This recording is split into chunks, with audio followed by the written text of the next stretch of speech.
Fíjate que cuando uno piensa en el privilegio, sobre todo, en el caso de este personaje tan menor, que no lo voy a mencionar, pero que en el 2014 chocó un Porsche, un carro Porsche ahí en México, y le echó la culpa al empleado, que lo agarraron borracho, drogado en Estados Unidos, o que pues tiene preferencias medio extrañas, pero al final de cuentas es un personaje muy menor que no aporta nada al discurso público, como no aportan nada a aquellos personajes que vienen del mundo del espectáculo solo a denostar porque perdieron privilegios, a los cuates que perdieron los fideicomisos del cine, por ejemplo, donde se hacía cine basura, con historias de puros whitexicans de la Condesa. O sea, es extremadamente difícil que lo entiendan. Pero cuando se habla de, porque obviamente pues, ellos usufructúan un apellido, pero no tiene nada de valor agregado que tú puedas decir, oye, qué bárbaro esta persona, su opinión genera algo, ¿no? Simplemente a la derecha lo único que hay es como los doctor Simi, opiniones genéricas intercambiables. No hay nada más, pues, que si tú ves, escuchas la opinión de uno, escuchaste la opinión de todo, como los discos de Maná, ¿no? O sea, escuchas un disco y ya escuchaste todos los discos. Igual a la derecha, escuchas una opinión y ya escuchaste todas las opiniones. Entonces, en el caso de la polarización, como tú bien lo planteas, Toño, cuando hay 7 de cada 10 que apoyan la labor del presidente y se habla de polarización, ¿qué tipo de polarización? ¿No? O sea, en general, yo creo que si tú le preguntas a alguien de derecha qué es polarizado, entonces él va a pensar inmediatamente en los vidrios oscuros de un carro. Esa es la polarización para ellos, ¿no? Porque no tienen idea de cómo funciona el concepto. Igual con los representantes populares, cuando se llenan la boca hablando de dictadura en un país donde nadie lo persigue por sus opiniones, pues qué dictadura tan extraña, ¿no? En el caso de los bloqueos a las leyes, pues obviamente nosotros teníamos presupuestado que no iba a pasar, porque así es, porque no, o sea, ellos se van a oponer a lo que sea, por lo que sea, aunque hay un costo político. La vez pasada con la reforma eléctrica, pues obviamente perdieron 4 de 6 gubernaturas y las otras 2, ahí en Aguascalientes, con la profesora Nora Rubalcaba, nos huele a que le hicieron un gigantesco fraude y hay que saber a quiénes pertenecen los parques fotovoltaicos o de las celdas solares, allá los paneles solares. Al parecer Marco Cortés anda metido en esa cosa y pues se podían dar el lujo de perder todo menos Aguascalientes por una razón que tiene que ver con los negocios más que todo, ¿no?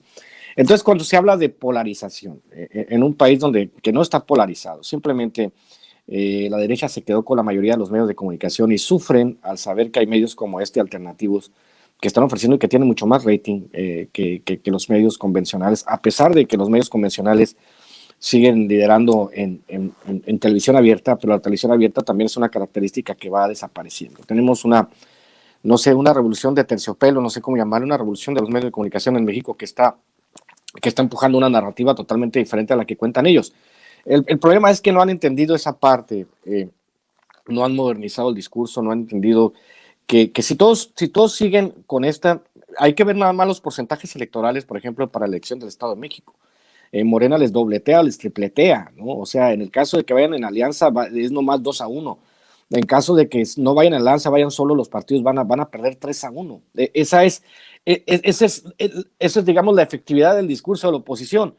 Si estás viendo que estás perdiendo 3-1, ¿por qué no modificas el discurso? ¿O por qué no intentas hacer algo que cambie esta dinámica, esta inercia a desaparecer? Por ejemplo, los del PRD, ¿no? El PRD, te digo que la Semarnat los va a declarar especie en peligro de extinción a los perredistas. ¿Quiénes son? Y todavía le dicen a Monreal, vente, aquí te aceptamos, ¿no? Regresa a casa, como el Malcolm el del medio, Diwi, esa familia no es tuya, le dicen a Monreal, los morenistas no son tu familia, ¿no?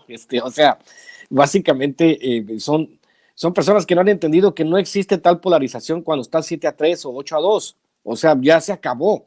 Hay una nueva realidad y una nueva cultura política en el país que deben de entender que así funciona. Obviamente pueden tener sus victorias pírricas como, no pasó la reforma electoral. Está bien, no pasó. Pero pasó el plan B o pasó el plan C o pasó el plan D.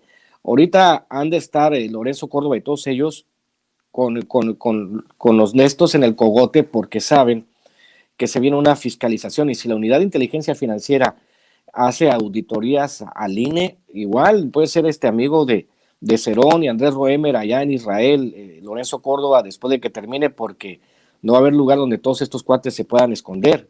Y bien lo decía Manuel, es tiempo también de que Morena se ponga ruda con los consejeros que va a elegir, que meta ya consejeros radicales, ya en aras de la democracia, de la convivencia, en aras de ser medio monrealistas, que amor y paz y la chingada. Hay que recordar que hay un antecedente al monrealismo, y el antecedente al monrealismo es Santiago Krill, cuando fue secretario de Gobernación de Vicente Fox, en aquellos entonces con diferentes posiciones.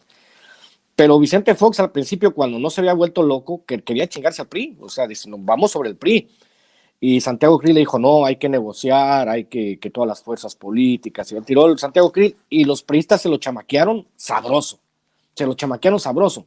Entonces, por eso que cuando dice el presidente que él no abraza corruptos, pues obviamente hay que decirle a Monreal, obviamente que esas son las razones. Y después de la conversación donde parece que Lorenzo Córdoba fue el que creó Va por México, el Pacto por México, o los 200 organizaciones que tienen X México que ha creado el Claudio X González, pues obviamente uno entiende, ¿no? Que no han entendido de qué se trata, no entienden que no entienden esa frase tan maravillosa. Y deberían ir descubriendo de a poco que sus posibilidades de cada día de retomar el poder, pues van disminuyendo. Y ya como partidos políticos con esas formaciones, ya no van a regresar jamás al poder porque no tienen respuestas a los nuevos problemas. Entonces es como querer regresar a la televisión en blanco y negro, ¿no? Pero bueno, es parte del show, mi querido Toño. Pero fíjate, lo que mencionas muy interesante, la revolución de terciopelo, que al fin y al cabo termina con un régimen muy cuestionable en Checoslovaquia, divide a ese país en dos, para bien, la verdad es que fue para bien, eso es lo que plantean tanto checos como eslovacos, ¿no?